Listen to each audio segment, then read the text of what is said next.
बिस्मिल्लाहिर्रहमानिर्रहीम। अस्सलामु अलैकुम वरहमतुल्लाहि वबरकातुहू। अल्हम्दुलिल्लाहि वकफ़ा वसलामु अला इबादिहिल्लज़ी यस्तफ़ा अम्मा बाद। अल्लाहुम्मा सल्लि अला मुहम्मद व अला आलि मुहम्मद कमा सल्लैता अला इब्राहीम व अला आलि इब्राहीम इन्नका हमीदुम मजीद। अल्लाहुम्मा बारिक अला मुहम्मद व अला आलि मुहम्मद कमा बारकता अला इब्राहीम व अला आलि इब्राहीम इन्नका हमीदुम मजीद। भाई दोस्तों बुज़ुर्गों, अल्लाह आप लोगों को खुश रखे, सलामत रखे, हिफ्ज़ व अमान में रखे, आमीन। मेरे दोस्तों, मेरे बुज़ुर्गों, बाज़ लोगों की बातें हिकमत वाली होती है और हिकमत वाली बातें बहुत गौर से सुनना हज़रत लुक़मान अलैहिस्सलाम का क़ौल है। हिकमत वाली बातें बहुत गौर से सुनना। और मेरे दोस्तों, हिकमत वाली बातें ख़जाने के रखी हुई चीज़ें हैं। ख़जाने में क्या रहता दोस्तों? सोना, हीरे, चांदी, मोती रहते। ख़जाने के बारे में कहते हैं कि हिकमत की बातें ख़जाने की तरह है। तो मेरे दोस्तों, मेरे बुज़ुर्गों, फरमाया इसी तरह कुछ बातें ऐसी हैं जो हमारे बुज़ुर्गों ने हमें जो सामने शेयर किया है, मैं आपके सामने रखूं और उस पर हम अमल करें। हज़रत मौलाना सईद साहब रहमतुल्लाह अलैह जामा मस्जिद की सीढ़ियाँ उतर रहे थे। एक शख्स ने उनसे पूछा, हज़रत गालियाँ लगते क्या? गाली लगती क्या? तो हज़रत ने उसको क्या बेहतरीन जवाब दिया। कहा, बेटा जामा मस्जिद के सामने फतरे लेके खड़े हो जा, सामने सीढ़ियों में ठहर जा, लोगों को जो ज़बान को आता वो गालियाँ देते रहो। अगर कोई तेरे को आके उठा के कल्ले पे मार दे, समझना तेरी गाली उनको लग गई। क्या दोस्तों, क्या अंदाज था, देखो माशाल्लाह। तो ऐसे हमारे बड़ों की जो है ना ज़िंदगी में एक एक बात ऐसी रहती जो हमें बहुत बेहतरीन उसके अंदर गहराई मिलती है। और मेरे दोस्तों, हज़रत जुल्फ़िकार साहब अपनी किताब के अंदर लिखे, एक अंग्रेज़ आया, आकर कहने लगा, आसमान में तारे कितने हैं? क्या कहा? छोटा तालिब इल्म, बड़ा बच्चा पढ़ रहा था, उससे पूछा आसमान में तारे कितने हैं? तो वो छोटे से बच्चे ने कहा कि देखो समंदर में मछलियाँ कितनी है, समंदर में मछलियाँ कितनी है। अंग्रेज़ ने ये सुना तो खामोश वहाँ से चले गया। कहा कि देखो तुम्हें तो ज़मीन का पता नहीं है, हमें आसमान के बारे में पूछ रहे हो। तो मेरे दोस्तों, ऐसे आलम था। और मेरे दोस्तों, अब हमारे पास जब गश्त के बात होती है, हमारे साथी अक्सर ये कहते हैं कि एक मरतबा सुबहान अल्लाह बोलेंगे तो 7 लाख मरतबा सुबहान अल्लाह सवाब बोलने का सवाब मिलता। तो अब मेरे दोस्तों, एक आलिम दीन के पास एक शख्स गया, जाकर कहने लगा कि मौलाना, ये तबलीग जमात वाले उल्टे सीधे बातें करते हैं कि एक मरतबा सुबहान अल्लाह बोले तो गश्त में निकल के 7 लाख मरतबा सुबहान अल्लाह बोलने का अजर सवाब मिलता है, ये कैसे हो सकता है?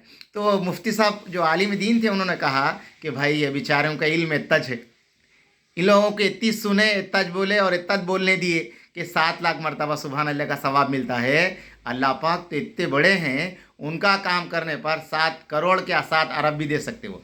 सुबहान अल्लाह, अंदाज़ देखो मेरे दोस्तों, अल्लाहु अकबर, ऐसे आलम।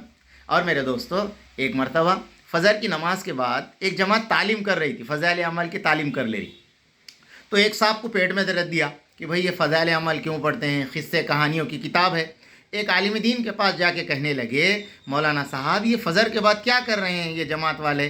तो मौलाना साहब ने कहा कि भाई फ़ज़ाइल अमल की तालीम कर रहे हैं। मौलाना वो तो पूरी किताब ज़ईफ़ हदीसों से, कहानी क़िस्सों से भरी हुई है।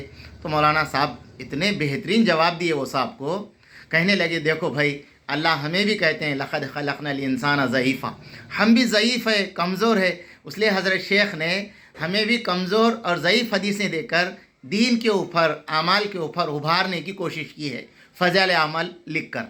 अल्लाह अकबर, कैसा जवाब दिए। और मेरे दोस्तों, इसी तरह एक गांव के अंदर एक आदमी रोटी बेचा करता था, रोटी बेचता था, 10 रुपये में रोटी बेचता। अगर रोटी का रेट बढ़ा था तो वो जाके बादशाह को बोलना पड़ता था कि भाई मैं रोटी का रेट बढ़ा रहा हूँ, इसलिए कि मुझे रोटी बनाने में जो है ना फ़ायदा नहीं आ रहा।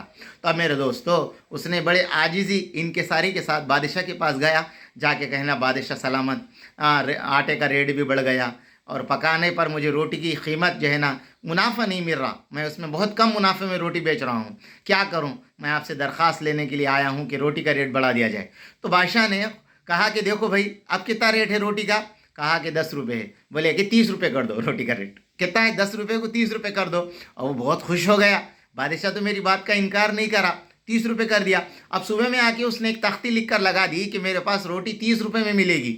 अब मेरे दोस्तों, पूरा गाँव उसके ऊपर उड़ी पड़ा और जो है ना उसको कहा कि भाई 10 का रेट तू 30 रुपये कैसा कर दिया?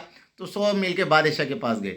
बादशाह ने कहा कि बेवकूफ़, 30 روپے روٹی کا ریٹ کر دیا، بلا کے لاؤ اس کو، بلا کے لائے، بھائی کیا بات ہے 30 روپے کر دیا، بادشاہ سلامت، اب روٹی میں جو ہے نا وہ فائدہ نہیں مل رہا میرے کو، اس لیے میں 30 روپے کر دیا، نہیں ایسا مت کرو، 15 روپے نکال دو، 15 روپے کر دو، اللہ اکبر۔ تو میرے دوستو بادشاہ کیسا حکمت والا کام کیا، فرمایا ریا کے ساتھ بھی جو ہے نا انصاف کا معاملہ کرا، اور جو تاجروں کے ساتھ بھی میرے دوستو انصاف اور ہمدردی کا معاملہ کرا۔